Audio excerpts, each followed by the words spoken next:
And so it would make sense, at least to me, to stop doing what doesn't work and start doing what does work, but at a scale equal to the dimensions of the problem, to quote the Kerner Commission. But I don't have to quote the Kerner Commission, or just the Kerner Commission anymore, because look at the President's inaugural address. He says we need to stop doing what doesn't work, and we need to invest in what does work. He talks about what works all the time. And we feel excited that the President has taken this theme, and we hope to continue to work with the administration on this theme. What do I mean by what doesn't work and what does work, very briefly, when you're focused on the truly disadvantaged? Well, what doesn't work? We know that supply side, trickle-down voodoo economics and deregulation don't quite work. I think most Americans have sufficient evidence now that that's the case, certainly for the poor, but for everyone else. But we also know that prison building hasn't worked. One of the goals of the Kerner Commission was to reduce crime, and when you look at crime in the 60s compared to now, you see that the most serious crime, best reported crime, homicide, is at about the same rate as it was in the 60s. 40 years later, it's about the same rate, in spite of the fact that we've had an 8-fold increase in the prison population. So we have 2 million people in prison. And what is prison? I mean, we now have a prison industrial complex, which is racially biased and which is basically an economic development program for rural white communities, which get all the prisons. And they sort of sweep folks out of the inner city and put them in these rural white areas. So prison building hasn't worked, certainly for folks in the inner city. It's worked for people who run private sector prisons, of course, and they are pushing to try to keep those prisons full. We know that boot camps don't work, that enterprise zones never worked and were very oversold. And we also know that certain buzzwords need to be treated carefully. I'm talking about words like empowerment, self-sufficiency, volunteerism, and even faith-based. Now, I'm not really, I use those words all the time, and we in our programs, we fund programs in inner cities. We follow these concepts. But what I'm simply saying this afternoon is that beware of these words being abused politically. Beware of them being blue smoke and mirrors for the lack of investment, social and economic investment in the places that need it the most.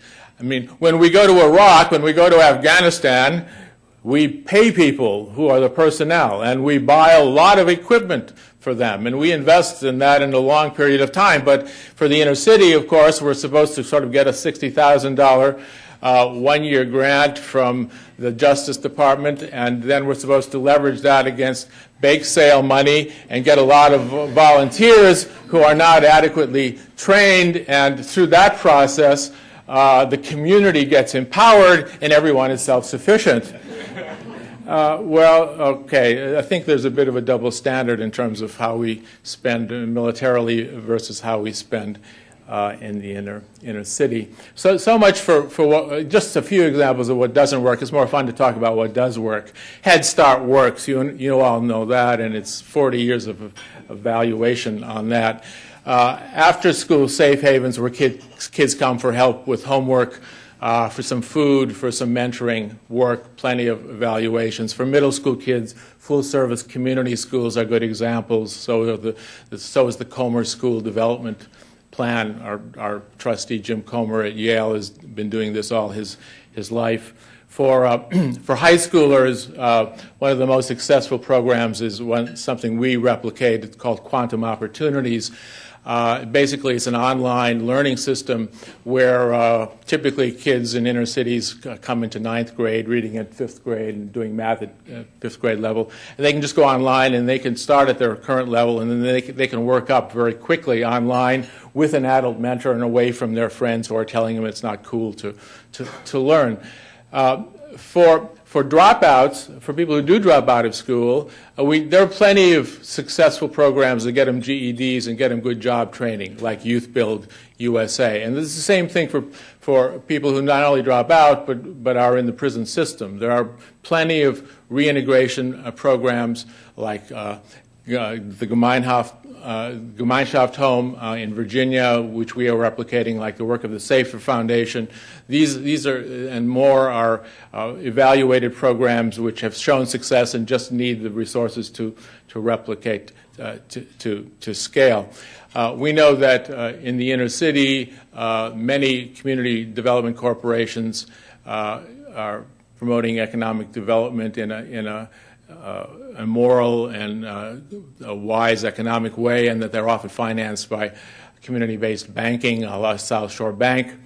And we know that much of this can be helped by community-based, problem-oriented policing, not zero-tolerance policing, but policing in which the officers are really with the neighborhood residents and are respected by the neighborhood residents.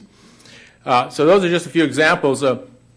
Just take a step back and think about how just those few examples, and there are many more, interrelate. I mean, if you begin with community-based problem-oriented policing in a specified neighborhood, you can secure the neighborhood to help community-based banking, which can generate economic development through CDCs, which can employ people in programs like Youth Build. Similarly, you can get kids through high school if they've been in programs like Quantum, and they can get that far if they've, in middle school, been in full-service community schools and commerce schools, and they can get that far if in primary school they've been in Safe Havens, and they can get that far if they've been in Head Start preschool.